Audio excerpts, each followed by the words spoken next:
भार्गव कुमार, भावन पाड़ वर्तिया, 27 पाड़ भूकिया, एक जात तोरी जात सेन राम राम, और मुझे जय सेवालाल అన్న మన మధ్య స్థానిక శాసనసభ్యులు ముఠా గోపాల్ గారు, పెద్దలు రాజ్యసభ సభ్యులు మా అన్న లక్ష్మణ్ గారు, అదే మాదిరిగా మనకు విశిష్ట అతిథిగా నేను చాలా మొన్ననే ఒక పోస్ట్ చూసి చాలా వారికి ప్రత్యక్షంగా అభిమాని అయిన మా శ్రీశైల యాదవ్ గారికి సేవలాల్ విగ్రహాలు ఏకగ్రీవమైన సర్పంచులకు విగ్రహాలు నేను ఇస్తా అని చెప్పేసి వాట్సాప్ లో పంపించిన గొప్ప నాయకుడు.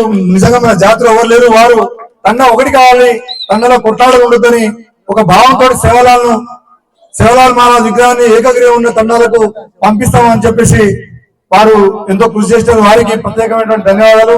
కార్పొరేటర్ గారికి, వీరచారి గారికి, మా భోజు మహారాజ్ గారికి, కళాకారులకు, పాత్రికేయ మిత్రులకు, ఇక్కడ ఇచ్చేసినటువంటి పేరు పేరున ప్రతి ఒక్కరికి నా హృదయపూర్వక నమస్కారాలు. తమసేన అనుమతితో తెలుగు ఆకుతుందివా అన్న మా సేవలాల్ మహారాజ్ జయంతిని ఈ మధ్య కాలంలో చూస్తున్నారు మీరందరూ కూడా. మీకే ఎందుకు చెప్పాల్సి వస్తుంది, మా వాళ్ళకి అందరికి తెలుసు, రోజు చెప్తూనే ఉంటా భాష. సేవలాల్ మహారాజ్ అనేది ఇది మా గురువు, కుల గురువు, మా దైవం. అన్నిటికన్నా మించి సేవలాల్ మహారాజ్ పుట్టక ముందు తండాలు ఒక దగ్గర లేకుండే, ఒక మైగ్రేషన్స్ ఉండే. మా లంబాడీస్ అందరూ ఒక దగ్గర నివాసం లేకుండే. ఆ తండాలను ఏర్పాటు చేసింది ఎవరు? మన సేవలాల్ మహారాజ్. తండాల ఏర్పాటుతో పాటు తండాల సుగర్భాన్ని ఇచ్చిండు. నాయక్ కారోబార్ దావా డబ్రియా అని ఒక వ్యవస్థను ఇచ్చిండు. మాకు మా పెళ్లిళ్ళు ఎట్లా చేసుకోవాలని ఒక మార్గం చూపించిండు. మా ఆహార్యం, మా వేష, భాష, సంస్కృతి, సాంప్రదాయం ఒక అద్భుతమైనటువంటి ఒక రచించి మాకు మార్గదర్శనం చూపించి ముందుకు పోయినటువంటి మహనీయుడు సేవలాల్ మహారాజ్. సేవలాల్ మహారాజ్ ఒక మనిషిగానే కాదు ఆయన చూడాల్సింది. వారు నిష్ఠ బ్రహ్మచారి, పెళ్లి చేసుకోలేదు. ఆఖరికి తన తల్లి ముట్టుకుంటేనే చనిపోయాడు. తన తల్లి ముట్టుకున్నందుకు చనిపోయాడు. అంటే అంత నిష్ఠగా మహిళల పట్ల తను ఈ సమాజానికి, జాతిని మేల్కొల్పాలనే ఉద్దేశంతో అంత నిష్ఠగా ఉన్నటువంటి మహనీయుడు మన జాతిలో పుట్టడం మన గర్వకారణం. సేవలాల్ మహారాజ్ పుట్టుక కూడా గొప్ప పుట్టుక. వినాయకుడు పార్వతి తల్లి చెమట ముద్దతోటి తయారు కాబట్ట ప్రాణం అయితే ముక్కోటి దేవులకు అధినాయకుడు అయిండు మన సేవలాల్ మహారాజ్. అలాంటి పార్వతి తల్లితో సహా 7 రెక్కచెల్లెల అనుగ్రహంతో పుట్టినవాడే సేవలాల్ మహారాజ్. సాతి భవాని అంటారు మా దాంట్లో. 7 రెక్కచెల్లెల అనుగ్రహంతో పుట్టిన వాళ్ళే సేవలాల్ మహారాజ్. మరి సేవలాల్ మహారాజు ఆశయాన్ని ఎందుకు తీసుకురావాలనుకున్నాం? ఒకప్పుడు సేవలాల్ మహారాజ్ ఫోటోను పట్టుకొని నేను తిరుగుతుంటే, ఇప్పుడు 28-30 years క్రితం విద్యార్థి నాయకుడు ఉన్నప్పుడు ఆ ఫోటో పట్టుకొని తిరుగుతున్న చాలా మంది హేళన చేసింది నన్ను. సేవలాల్ మహారాజ్ ఎట్లుంటాడో తెలుసట సంజీవ్ నాయక్. సేవలాల్ మహారాజ్ ఎప్పుడు పుట్టిండో తెలుసట. నేను కరపత్రం తీసేది భోగ్ బండారు, ఇప్పుడంటే వాట్సాప్ లో వచ్చింది కానీ కరపత్రంలో భోగ్ బండారు కార్యక్రమాన్ని పెడితే భోగ్ ఏంది బండారు ఏందని మన విలేకరులు చాలా మంది. అంటే ఈ కార్యక్రమాన్ని చేసే క్రమం మా ఉద్దేశం ఏంటంటే, ఆయన పట్టుకొని బిల్ లాడెన్ పట్టుకొని తిరుగుతున్నాడని మనం హేళన చేసి, బిల్ లాడెన్ ఫోటో పట్టుకొని తిరుగుతున్నాడని. కానీ అవమానాలు పడ్డాం, బాధపడ్డాం. కానీ సాధించే తీరినాం. సేవలాల్ మహారాజ్ జయంతిని ప్రభుత్వం అధికారికంగా చేసే విధంగా కొట్టాయినాం, సాధించుకున్నాం. ఇవాళ జై సేవలాల్ అని చెప్పే ప్రతి లంబాడి బిడ్డ జై సేవలాల్ తీసుకొచ్చినాం. ఇది మన గొప్ప ఉద్యమానికి ఒక మార్గదర్శక మెట్టుగా మనం భావించవచ్చు. సేవలాల్ మహారాజ్ ఏమేమి చెప్పండి, మనం కూడా 2-3 విషయాలు చెప్పుకోవాలి. సేవలాల్ మహారాజ్ తాగొద్దన్నాడు, దారుణే నిశాన దూరం ఉండమన్నాడు, చుట్టా బీడి తాగొద్దన్నాడు, జీవహింస చేయొద్దన్నాడు. మేనమ తల్లితో కొట్లాడిందే ఈ ఆటపోతులు కోసుడు ఇవన్నీ బంద్ చేయమని. కానీ మనం కూడా మర్చిపోయినాం. అది పెళ్లిని కూడా గొప్పగా చెప్పినాడు. ఈ ఆటపోతులు కోసుడు బంద్ చేయమని అంటే మనం ఏం చేస్తారు? సంవత్సరానికి 10 పండుగలు చేస్తున్నారు. సంవత్సరానికి 10 పండుగలు, ఒక్కొక్క పండుగకు 2-3 యాదలు కోసుడు. ఎక్కడి పండుగలు అంటే తాడతాది, మారతాది, పన్నితాది కాడలో చెల్లేస్తాయి. అత్యంత ఘోరమైన పండుగలు మాత్రం సంవత్సరాలు. ఈ జీవహింసకు వ్యతిరేకంగా మహనీయుడు మనకు చూపించిన మార్గం, సారాయికి, బానిసకు, మత్తు పానీయాలకు దూరంగా ఉండమని చెప్పేసి మనకు ఒక గొప్ప మార్గదర్శనాన్ని చూపించిన మహనీయుడు సేవలాల్ మహారాజ్. ఈ మధ్య కాలంలో సేవలాల్ మహారాజ్ చెప్పినటువంటి మార్గాన్ని మళ్ళీ మన జాతికి తిరిగి తీసుకురావాలి, తండాను ఏకం చేయాలి, తండాలో నాయక్ కారోబారి వ్యవస్థను మనం తిరిగి తీసుకురావాలనే సేవలాల్ సేనను స్థాపించి ఇవాళ జై సేవలాల్ అని చెప్పే పరిస్థితిని తెచ్చడం చాలా ఆనందంగా ఉన్నది. అందరం ఇవాళ సేవలాల్ మహారాజ్ జయంతిని 15వ తారీఖు నుంచి ఈ మంత్ చివరి వరకు చేసుకుంటాం అంటే నిజంగా చాలా సంతోషాన్ని ఇస్తుంది. కానీ ఈ స్ఫూర్తిని కొనసాగించాం, వారి ఆశయాన్ని తీసుకోపోదాం. మన దాంట్లో పెళ్లిని ఒక గొప్ప మాట చెప్పిపోయిండు. పెళ్లిళ్ళు ఎడ చేసుకోవడం మనం ఈ భారతదేశ చరిత్రలో ఏ జాతి, ఏ తెగకు లేని ఒక గొప్ప చరిత్ర మన లంబాడి బిడ్డలకు, మన బంజారు జాతికి ఉన్నది. ఏంది? ఎదురు కట్టం ఇచ్చి చేసిన జాతి, అమ్మాయిలకు ఎదురు కట్టం ఇచ్చి చేసుకున్న పెళ్లి చేసుకున్న జాతి ఏకైక జాతి మన బంజారా జాతి భారతదేశంలో. అంటే అమ్మాయిలను గౌరవించుకున్న సంస్కృతి. ఆ అమ్మాయిలను తల్లిదండ్రులను గౌరవించుకునే సంస్కృతి, అమ్మాయిలను బతికించుకుంటేనే ఇవాళ తీజ్ కార్యక్రమం చేసుకునే పరిస్థితి మనం. అందుకనే సేన ఆధ్వర్యంలో తీజ్ పండుగను కూడా గొప్పగా చేసుకున్నాం. అమ్మాయిలను బతికించుకుని ఈ మధ్య కాలంలో విష సంస్కృతిని మనం తీసుకొచ్చి లేని ఆచారాన్ని మనం అంటగట్టుకొని లేని ఎక్కడ రాయదలితే అక్కడ దేవుని మొక్కి ఏ దేవుడు కొడితే ఆ దేవుడు అంత మన దేవుడు అన్నట్టుగా అంత గొప్ప నిష్ట ఉన్నటువంటి మన నాయకుడు మన గురువుని పక్కన పెట్టి 100 దేవుళ్ళని మొక్కుకుండా పోతే మనకు సాయివేని. నిజంగా చెప్పాలంటే దేవతలకు స్నేహితులు ఎవరైనా ఉన్నారంటే మన బంజారా బిడ్డలు.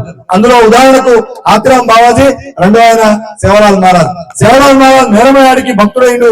ఆత్రాం బావాజీ వెంకటేశ్వర స్వామితో పాచికలాడి గెలిచిండు కూడా. దేవుని మీద గెలిచిన జాతి అంత నిష్ఠతో ఉంటాం మనం. ఈ మధ్య కాలంలో మొత్తం పొల్యూషన్ అయి అంత ఆగమం అయిపోయి ఎక్కడ లేని సినిమాలు, టీవీలు, ఈ ఫోన్లు, ఈ విశ్వ సంస్కృతి మొత్తం మన మీద వృద్ధపెట్టి ఆగమం చేసారు. అందుకనే చాలా గర్వంగా కూడా ఫీల్ అవుతున్నా నేను. సేవలాల్ మహారాజ్ జయంతి తెలంగాణది కాదు, ఇవాళ మోడీ గారి నాయకత్వంలో దేశం మొత్తం కూడా 758 కోట్ల రూపాయలతోటి నంగాల కళాభవనాన్ని పౌరగారు మన ఏదైతే బంజార్ల సేవలాల్ మహారాజ్ పౌరగాడు ఉన్నదో అక్కడ ఆ కార్యక్రమాన్ని 760 కోట్ల రూపాయలతోటి నంగాల కళాభవనాన్ని పెట్టి అక్కడ గొప్పగా ఒక మనకు కావాల్సినటువంటి కళా నైపుణ్యాన్ని, మన జాతి సంస్కృతి ఇతిహాసాన్ని మొత్తం తీసుకొచ్చిండు. ఆనాడు రామరావు మహారాజ్ బతుకున్నారు. వారికి పద్మభూషణ్, పద్మశ్రీ కూడా ఇచ్చి ప్రదానం చేసినటువంటి మహనీయులు మోడీ గారు. నా సందర్భంగా లక్ష్మణ్ గారిని, కాంగ్రెస్ పార్టీ నాయకులను, టిఆర్ఎస్ నాయకులను కోరుతున్నా అంటే రెండు, ఈ రాష్ట్రం దేశంలో అన్ని పండుగలకు సెలవులు ఉన్నాయి, కానీ మా బంజారా పండుగలకు ఒక్క పండుగ కూడా సెలవు లేదు. ఒక్క పండుగ కూడా. మా సేవలాల్ మహారాజ్ జయంతికి అధికారికంగా దేశవ్యాప్తంగా మీరు దయచేసి మా డెలిగేషన్స్, మా గురువులు మేము అందరం వస్తాం, మోడీ గారితో చెప్పి దేశవ్యాప్తంగా ఈ కార్యక్రమం. ఎందుకంటే ఒక తెలంగాణలో లేదు లంబాడీలు. ఈ భారతదేశంలో 15 కోట్ల మంది ఒకే ఒక్క భాష మాట్లాడాలన్నటువంటి బంజారా భాష, గోరుబోలి భాష మాట్లాడే బంజారా జాతి ఉన్నారు. కాబట్టి దయచేసి మీరు ఇనిషియేషన్ తీసుకోండి. మీరు ఓబీసీసీలో దేశవ్యాప్తంగా మీరు పేరు ప్రఖ్యాతం ఉన్నటువంటి వాళ్ళు, మీరు అనుకుంటే కాందనంటే లేదు. గట్టిగా చప్పటి ద్వారా సేవలాల్ మహారాజ్ జయంతిని అధికారికంగా చేస్తూ ఒక హాలిడేని ప్రకటిస్తే మేము కూడా ఆనందపడతాం. అదే మాదిరిగా ప్రతిసారి చెప్తూనే ఉన్నాం, అడుగుతూనే ఉన్నాం, మాకు జాగా లేదు ఒక గుడి నిర్మాణం కోసం. ఒక చిన్న జాగా, ఒక 4-5 గజాలు. మీరు అనుకుంటే పెద్ద పనేం కాదు. వేలు ఎవరెవరికో ఇస్తున్నారు. మేము నిజంగా విశ్వాసం గల జాతి. పక్కనే ఉందంటే హౌసింగ్ బోర్డు, మా వాళ్ళు కూడా దారి చూపిస్తారు. మీరు చేతితో కొబ్బరికాయ పెట్టిపోతే మేము రుణపడి ఉంటాం. మేము విశ్వాసం గల జాతి. మా ప్లేట్ లో కొంచెం ఉప్పు పెడితే ఆ ఉప్పును విశ్వాసంగా భావించే జాతి మా జాతి. మర్చిపోం. ఎందుకంటే ఆనాడు ఇందిరాగాంధీ గారు రిజర్వేషన్ ఇస్తే ఇప్పటికి మర్చిపోలేదు. మేము ఇప్పటికి మర్చిపోలేదు. అందుకని మేము చెప్తున్నాం, మేము విశ్వాసం ఉన్న జాతి. మేము పొట్టకు తిన్నామని మర్చిపోం. మాకు ఒక మాట చెప్తున్నాం, మేము మర్చిపోం. కాబట్టి జాతి పెద్దగా, జాతి నాయకునిగా నా రిక్వెస్ట్ ఒకటే, ఇక్కడ ఒక టెంపుల్ సంబంధించిన ల్యాండ్ ఉంది. ఆ ల్యాండ్ కి సంబంధించి ఏమన్నా మీరు ఏమన్నా చేస్తే కొంచెం మేము ఆనందపడతాం. అదే మాదిరిగా సేవలాల్ మహారాజ్ జయంతిని అధికారికంగా చేసే బాధ్యతను మీరు తీసుకోవాలని. ఇక చిన్నసేన మీకు ఒక చిన్న కోరిక అన్న, మీరు అందరికి ఇస్తున్నారు. ఒక్క కోరిక ఉంది మాకు. రామరావు మహారాజు, సేవలాల్ మహారాజు ఆరి సేవలు తెలంగాణలో విపరీతమైనటువంటి సేవలు చేసినారు. ట్యాంక్ బండ్ మీద ఆంధ్రలో కానీ మొదలుకుంటే అందరి విగ్రహాలు ఉన్నాయి. మా విగ్రహం మాత్రం ఒక్కటి కూడా లేదన్న. ఒక్క విగ్రహం లేదు. దయచేసి మీరు స్థలం ఇప్పిస్తే ఆ విగ్రహానికి ఖర్చులు మొత్తం మేము పెట్టుకుంటాం. కాలేజీలో పడతాం. అక్కడ మంచి వాతావరణం ఎక్కడైనా చాలా చేస్తున్నారు. మీరు రేవంత్ రెడ్డి గారికి చెప్పి జాగా నేను చూడు, రేవంత్ రెడ్డి గారు ఇవ్వాలి. నేను చూసేదైతే మా కేసులు అయితే వెళ్ళాలి. మేము చూస్తాం కానీ కేసులు అవుతాయి. దయచేసి అది కూడా మీరు కొంచెం చూసి, అది కొంచెం డాంగ్మెంట్ కాండం, నెక్లెస్ రోడ్ కాండం చేస్తే ఎప్పుడైనా మన శోభయాత్రలో, జయంతి కార్యక్రమంలో పేరుంటదన్న. ఏం లేదు, మనిషి 1000 సంవత్సరాలు ఎవరు బతకడానికి రాలేదన్న. ఏ ప్రధానమంత్రి అయినా, ఏ రాష్ట్ర ముఖ్యమంత్రి అయినా మీలాంటి వాళ్ళ పేర్లు చిరస్థాయిగా ఉండాలంటే బాబాసాహెబ్ అంబేద్కర్ కావచ్చు, జ్యోతిరావు పూలే కావచ్చు, గాంధీ గారు కావచ్చు, ఈ చరిత్ర నిలబడిపోతుంది. ఇప్పటికి బతుకున్నారు. అంటే మేము కూడా మా గుండెలో పెట్టుకుంటాం. దయచేసి అదొక ఈ 3 హామీలను మీరు నెరవేర్చాల్సిందిగా కోరుకుంటూ,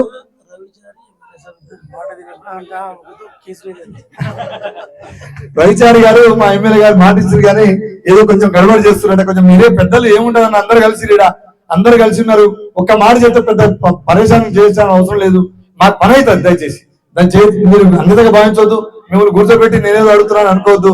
మన బాధ్యతగా, మీ బాధ్యతగా అందరం తలా చేసి ఏం పర్వతుడు కాదు, వాళ్ళే చేస్తారు. మీకెందుకు ఆ పని? దయచేసి మీరు పనిచేయాల్సిందిగా కోరుకుంటూ నేను 3 కోరికలు కోరిన వచ్చే జయంతి కల్లా ఈ బస్తీలో కనీవిని ఎరగనిలో ఒక రోజు టైం ఇస్తే ఒక 10,000 మందితోటి నేనే రాష్ట్ర ప్రోగ్రాం ఇక్కడనే చేస్తా.